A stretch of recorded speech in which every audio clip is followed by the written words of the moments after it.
Quem vai contender?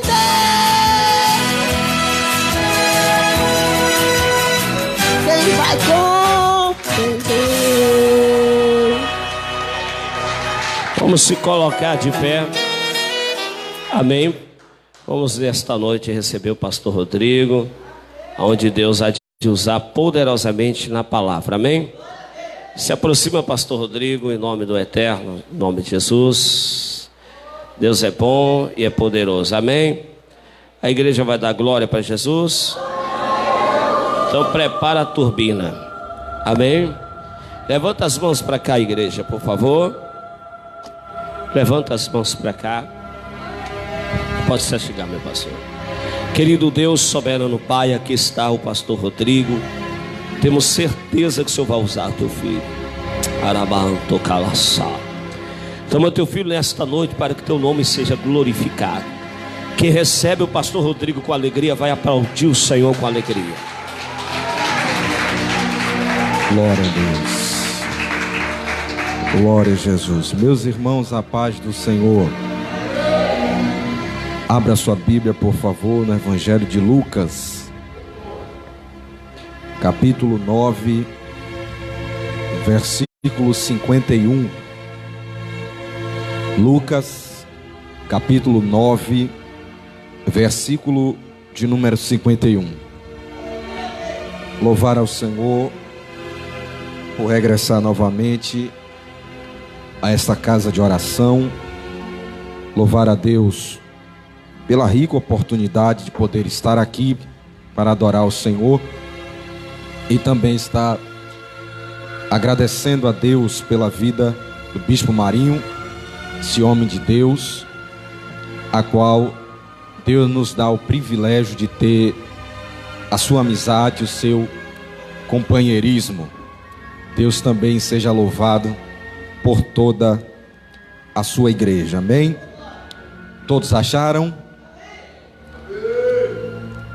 Versículo 51 do capítulo 9 de Lucas está escrito assim: E aconteceu que, completando-se os dias para a sua assunção, manifestou firme propósito de ir a Jerusalém. Mandou mensageiros diante da sua face, e indo eles, entraram numa aldeia de samaritanos para lhe preparar pousada.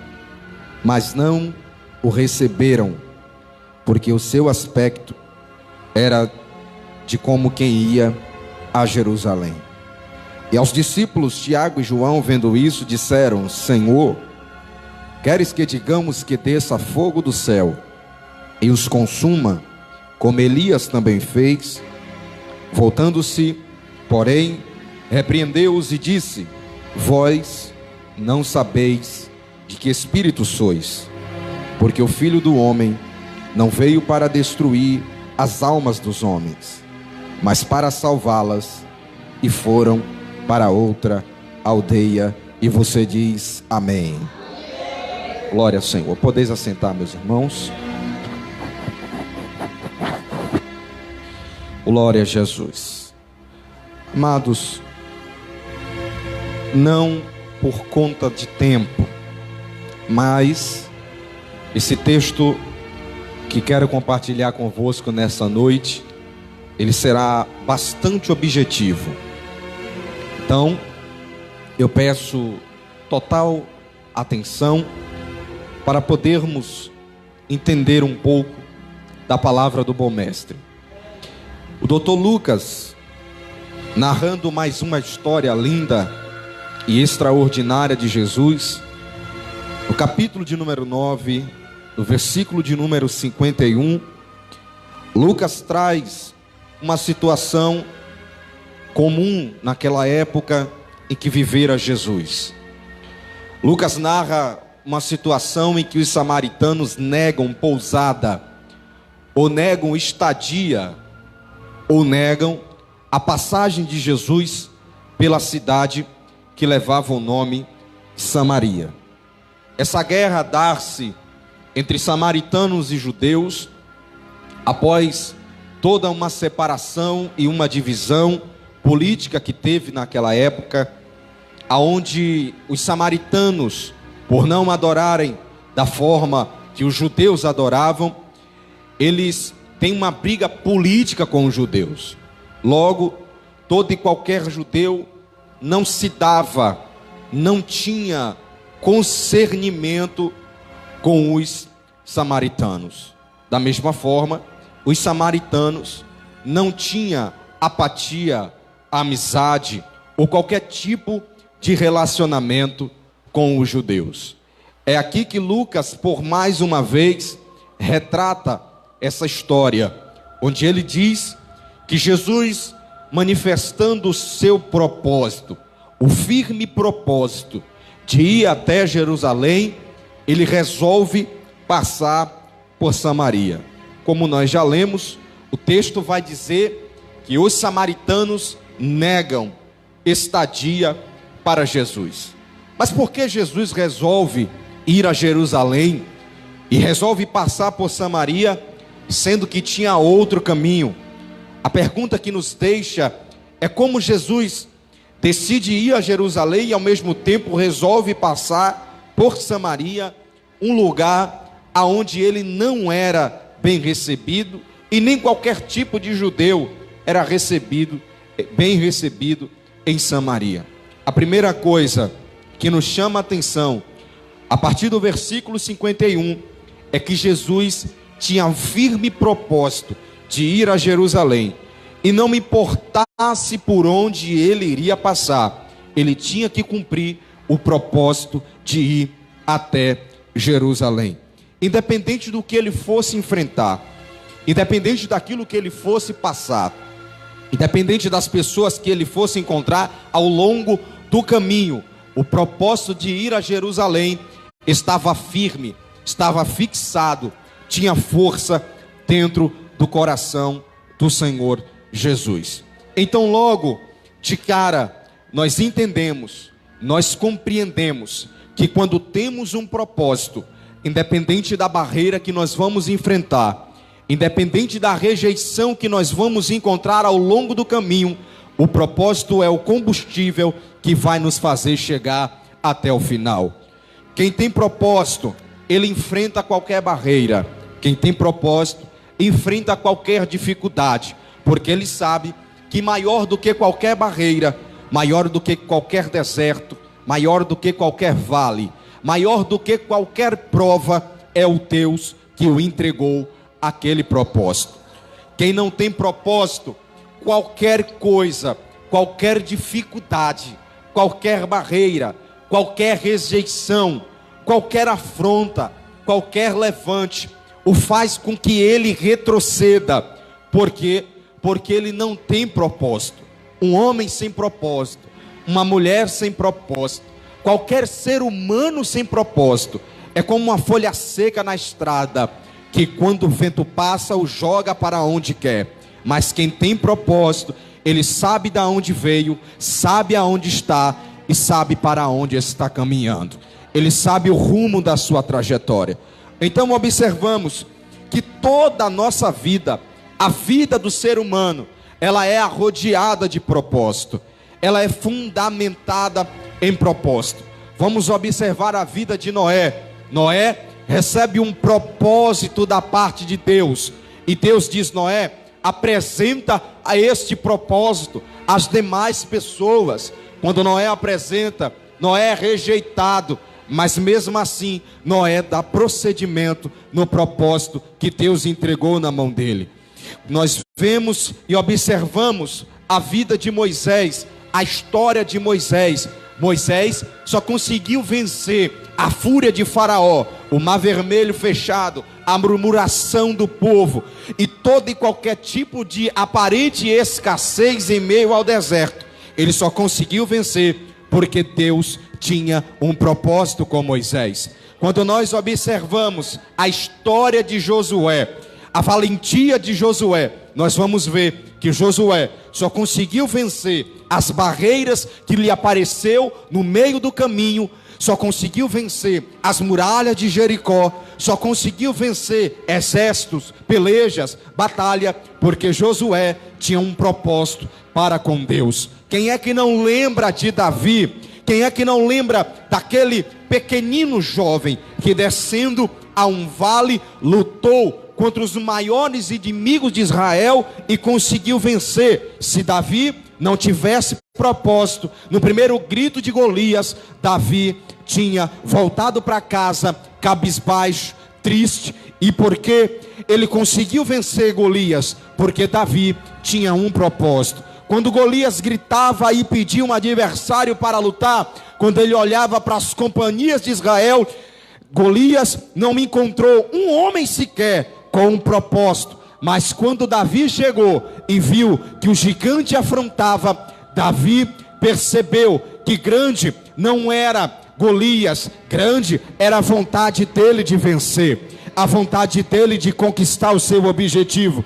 Davi só conseguiu vencer porque tinha propósito. Quem é que não lembra dos diversos profetas que a Bíblia descreve? Todos eles só conseguiram vencer o reino corrompido de Israel, só conseguiram vencer os calabouços, só conseguiram vencer as dificuldades, porque eles tinham propósito. O tempo vai passando, as coisas vão acontecendo, vai chegando até o determinado, o auge da história, o tempo de Jesus. E desde quando Jesus era pequeno, que todos lutavam para tentar matar ele, para tentar desmentir aquilo que ele falava. E Jesus só conseguiu vencer porque Jesus tinha um propósito. Olhe para o irmão que está do seu lado e diga para ele: você só vai conseguir vencer se você tiver um propósito. Quando nós saímos de casa, quando nós vimos em direção à igreja, a gente não sai de casa sem propósito.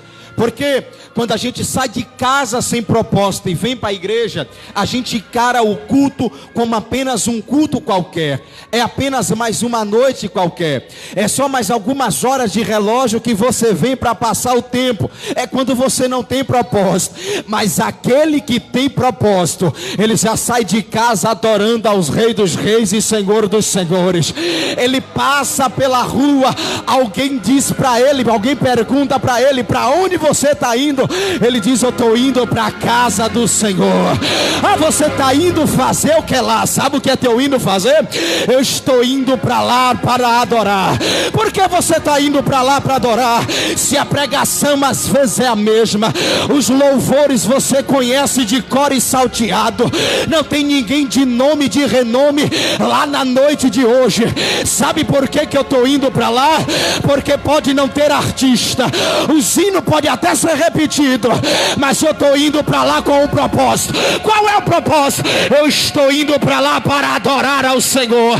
E crente que tem propósito, ele entra aqui nesta noite de hoje, e não importa o demônio que tentar ofuscar a sua adoração, ele vem para a casa do Senhor para adorar, porque o propósito é maior do que a dor, o propósito é maior do que a calúnia, o propósito é maior do que a tristeza. Só quem tem propósito, joga a mão para cima, uma mão é pouca, levante as duas e adore o Rei dos Reis e Senhor dos Senhores. Aplauda mais forte ao nome do Senhor, porque quem tem propósito vai sair daqui na noite de hoje de posse de uma promessa, de posse de uma palavra. Só quem tem propósito, adore ao Senhor.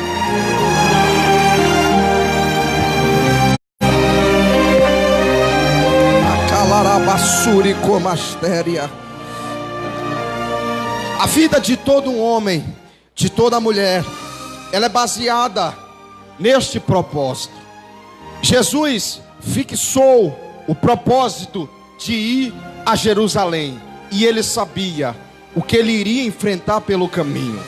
Só que o interessante é que o propósito era combustível para ele vencer qualquer dificuldade que viesse aparecer no seu caminho.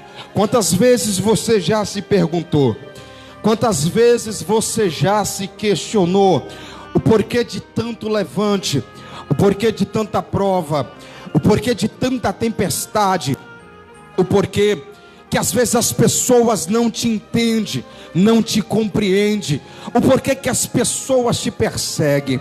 Quantas vezes você já se perguntou e disse: Senhor, eu faço bem, eu pratico bem, eu não persigo ninguém, mas sempre encontro pessoas no meu caminho que quer me ver destruído, que quer me ver cabisbaixo, que quer me ver retroceder, que me dá uma palavra para entristecer e abater a minha alma. Assim te diz o Senhor nesta noite: não se preocupe, não se desespere, não perca a sua cabeça. Sabe por quê? Porque quem não tem propósito, a sua única função é perseguir quem tem propósito, é lutar contra quem tem propósito. Você já observou que quem não tem tempo para tomar conta da sua própria vida, ele se preocupa mais com a vida alheia do que com a sua própria vida? Você já observou? Você já conseguiu observar que a função da vida de certas pessoas é só atrapalhar os outros? Sabe o que é isso? É gente que não tem propósito. Ela é pobre de espírito, ela é pobre de alma, diferente de você que tem propósito.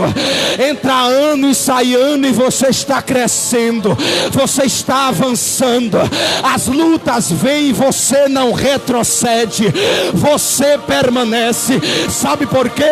É o propósito de Deus na sua vida. Quantas e quantas pessoas já quiseram ver esta igreja fechada, essa igreja vazia, mas entra ano e sai ano, olha essa igreja aqui vencendo, rompendo barreiras. Sabe por quê? É porque esta igreja é uma igreja de propósito. E eu tenho um recado para os inimigos desta obra: essa obra não vai parar, essa obra não vai retroceder. Eu tenho um recado para Satanás e seus demônios: essa igreja vai avançar, porque essa igreja é uma igreja de propósito. Cadê o povo dessa igreja? Levante a mão e adore ao Senhor.